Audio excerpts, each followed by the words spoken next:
স্টোরিতে লিখলাম যে 2020 সালে আমাদের কালীচরণপুর একটা শ্মশান আছে, তো সেই শ্মশান ঘাট থেকে ভিডিও করা হইলো। তখন এমনি চেষ্টা ছিল যে মানুষ একদিন ভালোবাসবে, চেনবে।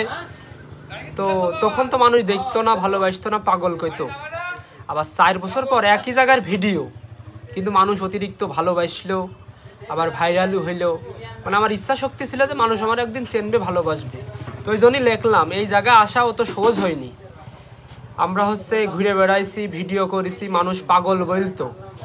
তারপরে বলতো এই দেখো আমার ছেলে চাকরি করছে, মাসে 15-20 হাজার টাকা ইনকাম, তোমরা কি করো, যা তা ভিডিও করে বেড়াও, এতে জীবনে ভাত হবে না।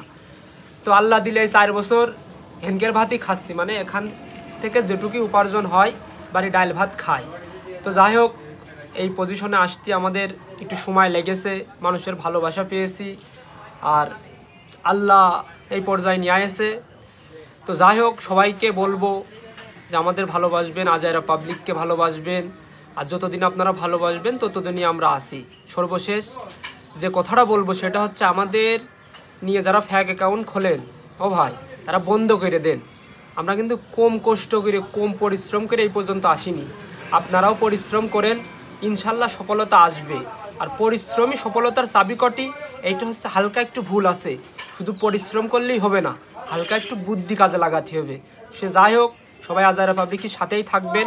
প্রথমে যারাই পাগল কোক, যদি চেষ্টা থাকে যে আপনারা এই কন্টেন্ট ক্রিয়েটারের জগতে আসবেন, তবে ঢিল দিয়েন না, চেষ্টা করেন, নিজ বুদ্ধিতে দেখবেন এগিয়ে যাবেন।